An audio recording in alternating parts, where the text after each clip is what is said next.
C'est avec un grand plaisir que nous allons vous présenter la transformation digitale des opérations au sein de Forvia. Donc Youssef Benzakour, directeur transformation digitale des opérations au sein du groupe, et Frédéric Boumaza, en charge d'une division, la division métal donc, de Forvia.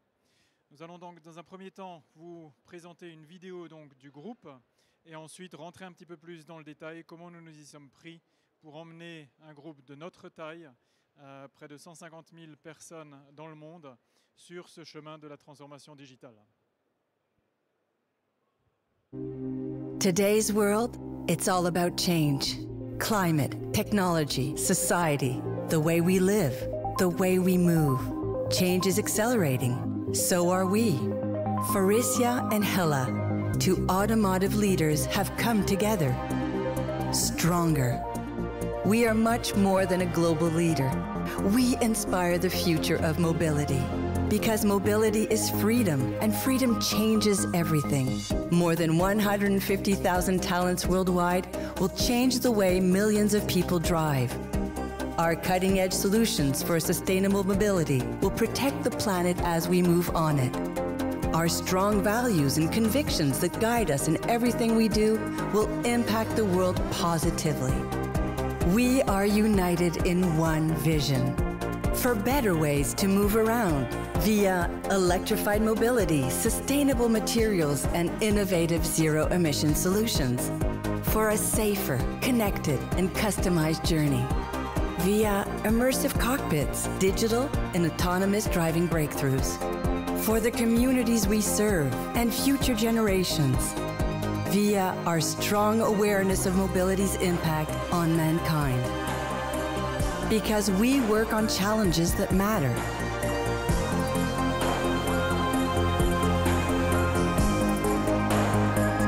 Forvia, inspiring mobility.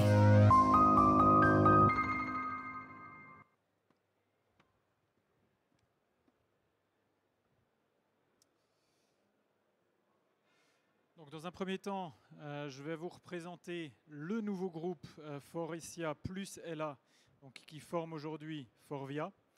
Ensuite, nous allons introduire le sujet de l'outil industriel et de la création de valeur par le digital.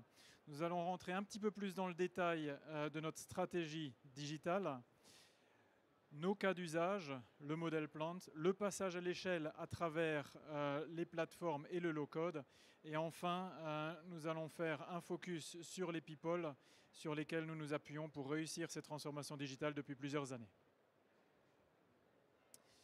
Alors Faurecia, la plupart des industriels français et internationaux connaissent, spécialisé jusqu'à présent dans les tuyaux d'échappement, les systèmes d'intérieur, les sièges automobiles. Le groupe a racheté Hella, un groupe allemand spécialisé lui dans l'électronique, dans les phares et dans la gestion de l'aftermarket au début de cette année. Donc depuis février, nous représentons le groupe complet Hella plus Faurecia sous la bannière Forvia. C'est le 7e groupe de fournisseurs automobiles au monde. Cette fusion ou ce rachat nous a permis de compléter notre portfolio de produits et pour cela de créer une valeur bien plus élevée pour l'ensemble de nos clients. Si on regarde cela en chiffres, nous sommes un acteur global qui a pour vision de croître et de développer des innovations nouvelles. 150 000 personnes dans le monde, 6 business groups autour du siège, de l'intérieur, de la clean mobility, de l'électronique, du lighting et du life cycle management. On est présent dans 42 pays. On a 35 000 ingénieurs qui s'attachent à développer les innovations du futur pour l'automobile. Et on investit aujourd'hui à la fois dans nos people, 150 nationalités au sein du groupe, et aussi donc dans notre innovation avec à peu près 7% chaque année investi là-dessus. On vise pour l'année 2025 en termes d'ambition un chiffre d'affaires au-delà de 30 milliards d'euros et une operative margin de 8,5. On est aujourd'hui au Global Industry. j'imagine que la plupart d'entre nous sont soit des curieux de l'industrie ou des amoureux de l'industrie. On sait très bien que l'industrie a une image peut-être des fois pas forcément très glamour. On reste sur des idées relativement traditionnelles et vieilles de quoi l'industrie est faite. C'est ce qu'on a essayé de représenter sur la partie de gauche de ce que vous voyez. A l'inverse, si vous êtes actif aujourd'hui dans l'industrie, vous savez très bien que les métiers qui tournent autour de ce sujet, les processus, les machines sont beaucoup plus digitales que par le passé. Il y a une innovation très très forte au niveau de cette industrie, que ce soit française, que ce soit à l'international.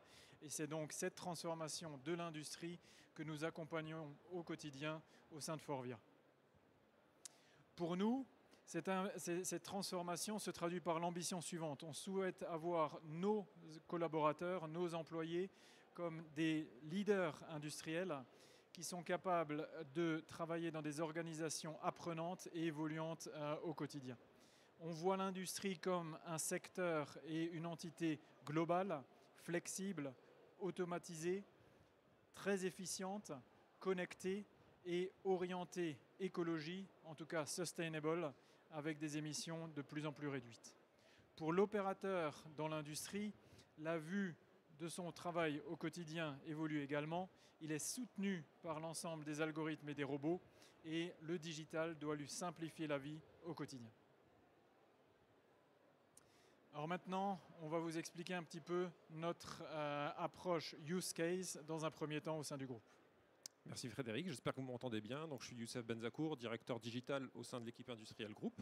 Donc, je vais essayer de vous expliquer l'approche que l'on a eue pour la transformation digitale des opérations au sein de Faurecia, en commençant par l'historique. L'approche a été lancée au niveau du groupe en 2015 et comme dans la plupart des industries, ça a été lancé de manière très bottom-up. On a sollicité notamment nos usines, nos 250 usines, pour étudier plusieurs use cases. Donc là, vous avez des chiffres, 200 use cases. Et de ceux-là, nous avons tiré 40 POC, une quarantaine de POC, en tout cas ceux qui étaient supervisés par le groupe.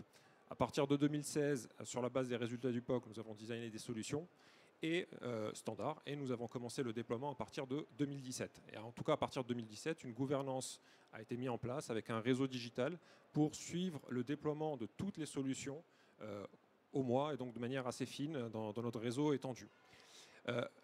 Le résultat de tout cela, en 2020, c'est qu'on s'est rendu compte que ça marchait très très bien pour la partie automatisation, hein, donc pour déployer ce qu'on appelle des smart robots, cobots, etc., ou robots pour les opérations de picking, pour les AGV, donc pour la partie automatisation. Un peu moins bien pour les solutions système ou les solutions data. Donc, dans le MES, on a déployé deux types de solutions, une solution pour la maintenance, une autre DMC qui sert à suivre la performance de la ligne, et quelques use cases data à l'état de POC que l'on a lancé. Donc, pour accélérer sur ce domaine-là, donc le MES, le digital et la data, on a changé d'approche à partir de 2020 et on est passé d'une approche bottom-up à une approche plus système et plus poussée par le groupe. Et donc, sur cette slide, on essaye de manière très très simplifiée, très schématique, d'expliquer la stratégie et l'architecture, on va dire, de notre stratégie, les différentes strates de notre stratégie. Donc ça démarre par le bas, hein, par le shop floor, bien sûr, avec ce que je disais, l'automatisation. On inclut dedans les programmations de PLC et de connectivité. Chez Faurecia, ces activités sont drivées par les lignes de produits, car très dépendantes en fait du type de produit. Et chez Faurecia, on a une variabilité de types de produits et de process qui est très très importante. Cette couche nous permet donc de générer des raw data, hein, et le digital et la stratégie digitale démarrent à partir de la deuxième couche que l'on appelle Shop Floor and Plant Standard System. Donc c'est toutes les solutions standards que l'on va implémenter dans nos 250 usines. En commençant, et on a la chance chez Faurecia il y a une quinzaine d'années d'avoir déployé un ERP standard, donc la même version, le même data model dans nos 250 usines. Donc notre stratégie digitale a commencé à être construite sur la base de cet ERP standard, avec l'implémentation du MES et de solutions digitales standards. Et aujourd'hui, c'est un projet qu'on a appelé Model Plant 1.0 qui est en cours de déploiement dans déjà la moitié de nos usines. On ajoute à ce package-là un projet qu'on appelle Model Plant 2.0, dont je parlerai un peu plus tard, qui consiste en fait à casser les silos de ces solutions, à centraliser toutes les données dans un même endroit pour pouvoir accélérer les use cases dans l'usine que l'on pourra déployer.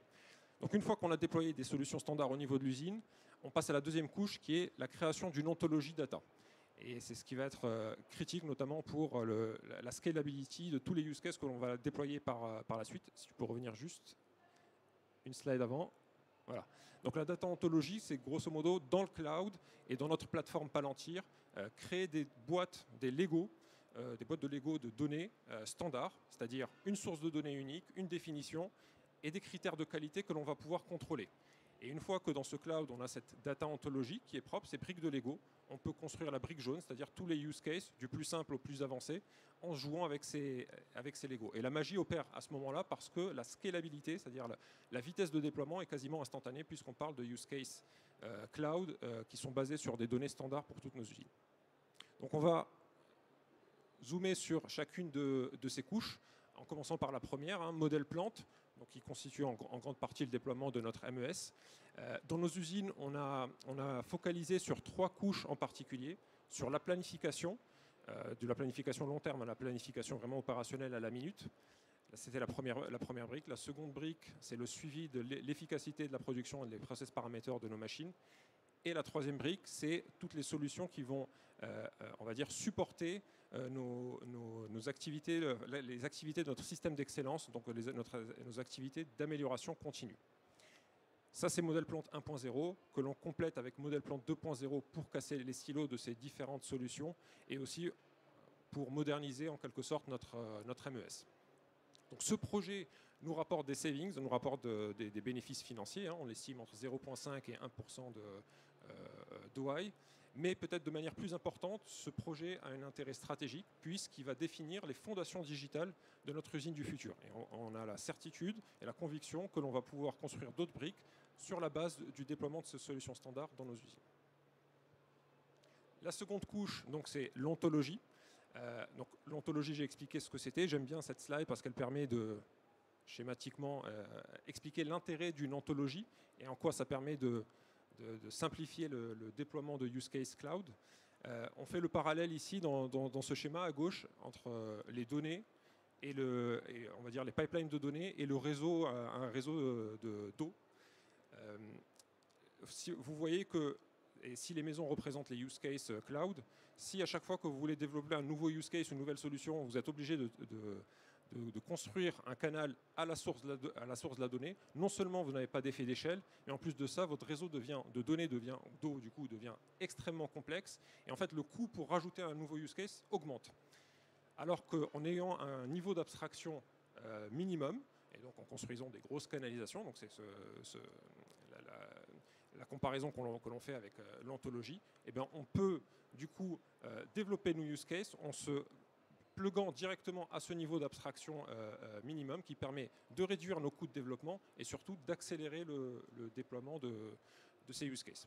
L'avantage aussi que l'on voit chez nous par rapport à l'ontologie que l'on a déployée sur Palantir, c'est qu'elle permet aussi de donner accès aux usines d'une manière très simple à l'ensemble de leurs données qu'elle crée finalement avec le déploiement de solutions digitales, mais dont l'accès est très compliqué.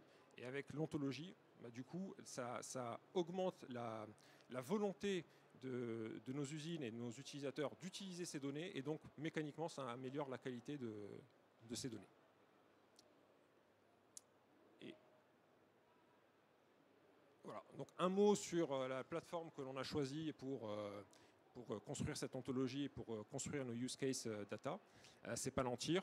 Alors, je ne rentrerai pas dans les détails techniques, mais l'avantage principal de Palantir par rapport à un système de business intelligence classique, c'est que sur un système de BI classique, lorsque vous développez des analyses, vous êtes obligé de définir à l'avance les axes d'analyse que vous allez utiliser. Avec Palantir, c'est beaucoup plus dynamique, beaucoup plus agile, et ça nous aide énormément dans la construction des use cases pour lesquels je vais donner des exemples dans la slide suivante.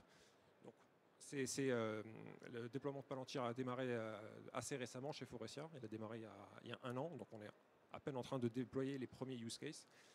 Quelques exemples ici sur différents domaines. Un use case côté industriel, i7, que l'on déploie pour nos machines d'injection capacitaire. Donc on a 700 machines d'injection capacitaire et l'optimisation de l'efficience de ces machines est un enjeu clé pour Faurecia. Donc avec cette solution, sur la base de l'étude des inputs qui sont donnés aux machines, donc des process paramètres qui sont donnés aux machines, et cross-checker avec les outputs, c'est-à-dire le temps de cycle réel et le taux de scrap réel de chacun des batchs qui sortent de ces machines d'injection, on est capable de fournir une recommandation au superviseur de ligne sur quel est le set d'input le plus optimal pour optimiser la performance. Et donc on est capable de réduire le temps de cycle et réduire les taux de scrap grâce à cet outil. Le second sur la logistique, Inventory Turn. Donc je rappelle, Faurecia a un réseau très étendu, 250 usines. Un des enjeux, c'est de pouvoir réduire nos stocks et de pouvoir les analyser. Et grâce à Palantir, on est capable de faire ça de manière assez simple, et notamment d'identifier les stocks, les références dans nos usines qui ont les taux de couverture les plus élevés et donc qui méritent d'être optimisés. Donc ça permet de guider l'action de notre réseau logistique de manière assez optimale. Côté achat, nous avons un use case où nous analysons certains petits composants. Sur la base d'un modèle de machine learning, nous prévoyons en fait le prix de ces composants sur la base d'input. Et en fonction de la comparaison de cette prédiction et du prix réel, on est capable d'estimer si certains composants ont été surpricés ou au contraire sous-pricés. Et donc ça nous permet d'analyser finalement le potentiel soit d'optimisation du prix, soit les risques d'augmentation des prix sur certains composants. Voilà, donc c'est des use cases assez simples, mais on a un pipeline assez important de use cases que nous sommes en train de déployer. Alors, la prochaine étape de ce qu'on souhaite partager comme expérience, vous avez peut-être entendu parler déjà du low-code. C'est la disruption qu'on voit aujourd'hui au sein de nos usines et au sein de nos différents sites. Donc quelques cas spécifiques, Youssef ? Oui. Alors le low-code, en effet, c'est des nouvelles solutions auxquelles on croit énormément chez Faurecia, notamment parce qu'on est dans une industrie qui est assez contrainte par les coûts, le secteur automobile, et clairement les attributs du low-code nous intéressent particulièrement. Donc peut-être qu'est-ce que c'est que le low-code avant d'en parler un peu plus. Le low-code, c'est des solutions qui permettent finalement à un non-développeur de développer des applications, de développer des dashboards, voire d'automatiser des processus.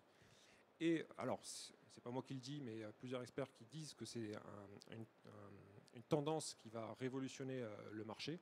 Et on a commencé à l'expérimenter chez Faurecia, car les bénéfices de ce type de solution sont assez impressionnants en termes de vitesse de livraison de use case, donc de time to market, en termes de flexibilité, d'agilité, donc d'interaction entre le business et l'IT. Ça permet d'avoir des boucles d'itération qui sont beaucoup plus courtes. Et on voit en fait que finalement ce type de solution ne s'adresse pas qu'au business, c'est-à-dire aux non-développeurs, mais aussi à l'IT, qui commence de plus en plus à utiliser ce type de solution pour améliorer finalement ses propres KPI.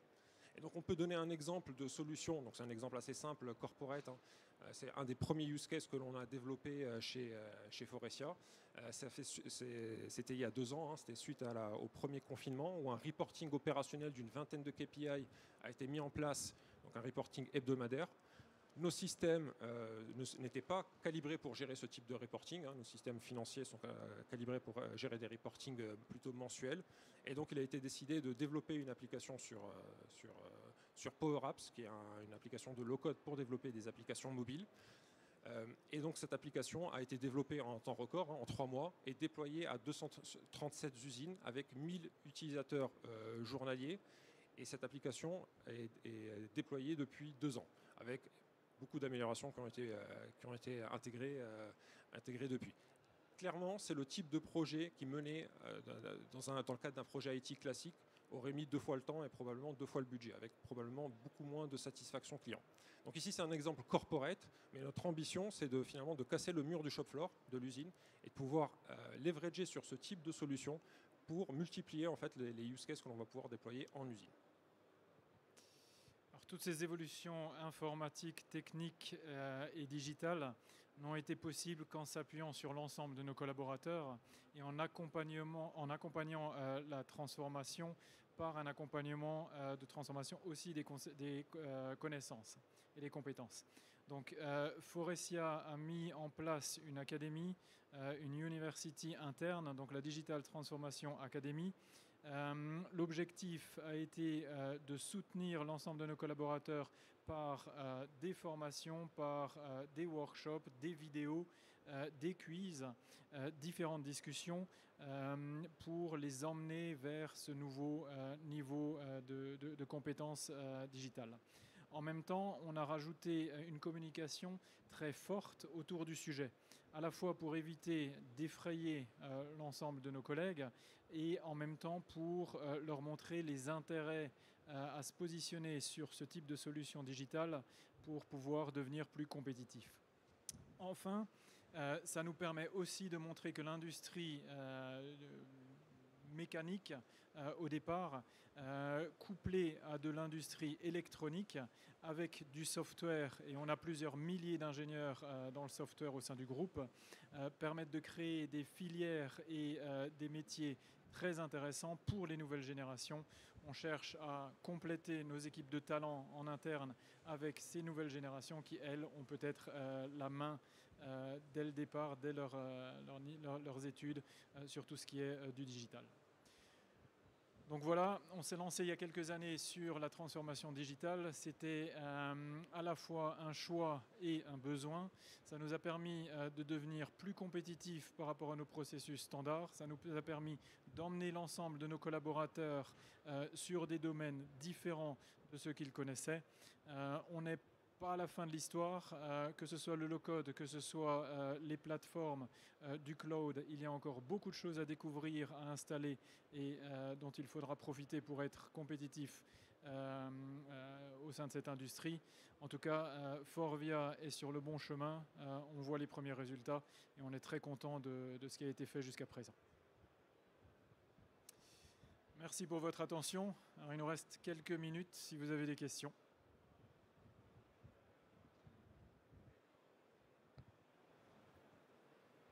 Merci. Vous avez, d'après ce que je comprends, un système descendant.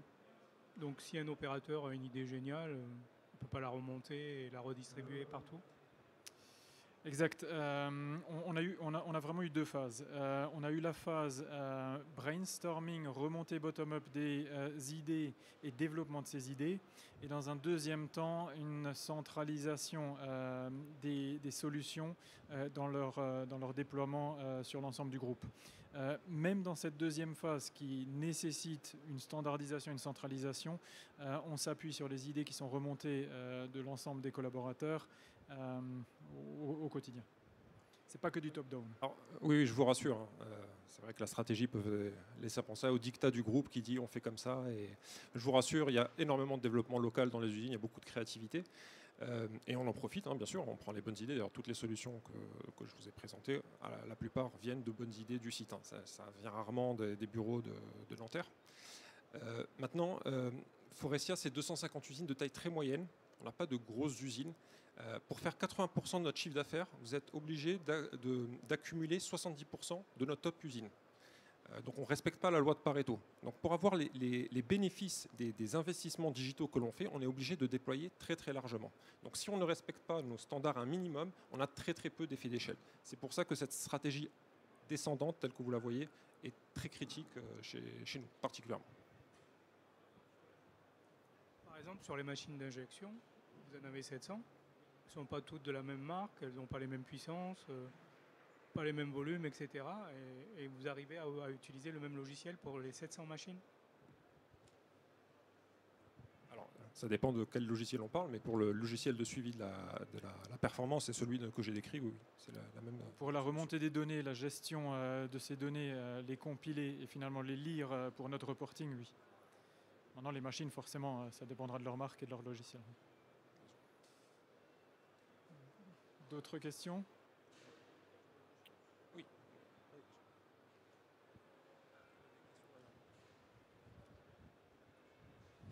Merci, ça rejoint un peu la question du monsieur d'avant, là.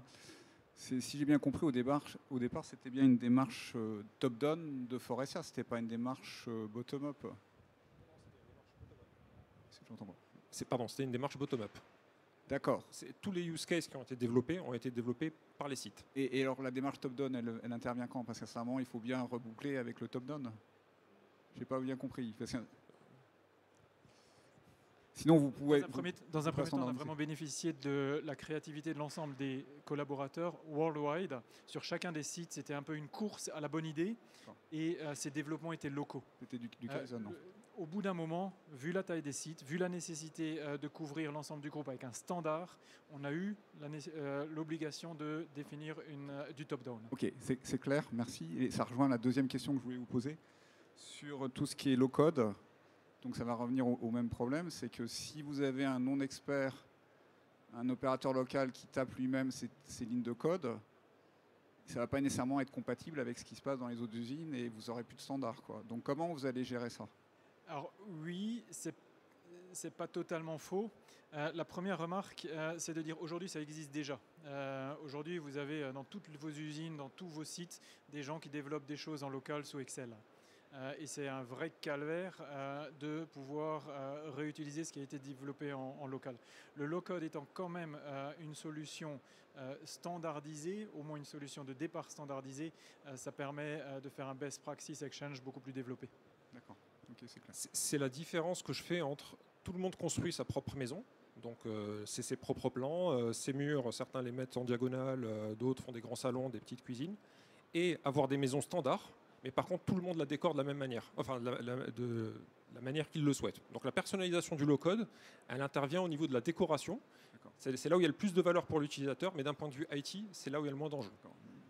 C'est comme quand on achète sur plan, finalement, on a un certain standard, et il y en a qui veulent plus de rideaux que d'autres, ou un balcon, mais vous avez les mêmes composants partout. Exactement. C'est le même principe. Et enfin, j'ai une dernière question. C'est au niveau des applications, c'est des choses qu'on faisait déjà avant la numérisation depuis des années. Hein. Donc vous aviez des systèmes experts qui permettaient de faire ça dans l'industrie, on a des automates depuis longtemps. Qu'est-ce que ça a rapporté de plus par rapport aux méthodes existantes d'optimisation en termes de pourcentage pour l'opérationnel, hein, je parle. Je ne parle pas en termes de retour sur investissement. Vous parlez de quel système exactement ? D'une façon, par exemple, tout ce qui est les temps de cycle, tous les bénéfices que vous avez pour l'opérateur, réduire la qualité, les rebuts, améliorer le temps de cycle.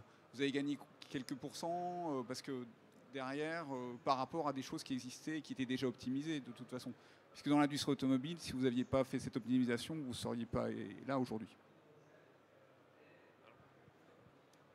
En gros, on estime que grâce à la digitalisation ces dernières années, on a à peu près un delta positif d'1 point de marge opérationnelle. D'accord. Au-delà de ça, ça se comprend très facilement. Certes, on atteint à peu près le même résultat en termes de reporting, par exemple. C'est l'effort pour y arriver et la rapidité pour y arriver qui a totalement changé. Et qui dit plus rapide pour obtenir une information, dit aussi plus rapide pour réagir par rapport à cette information. D'où le point de marge opérationnelle. Ça veut dire que l'organisation derrière doit être aussi agile que vos outils finalement. Sinon, vous ne pourrez pas mettre en œuvre finalement la fréquence des informations que vous allez délivrer aux opérateurs. Tout à fait, d'où l'accompagnement de nos people aussi pour pouvoir à la fois développer, utiliser et vivre ces outils au quotidien. Puis une organisation qui permet aux collaborateurs de pouvoir s'exprimer et d'exploiter les données que vous avez. Je vous remercie.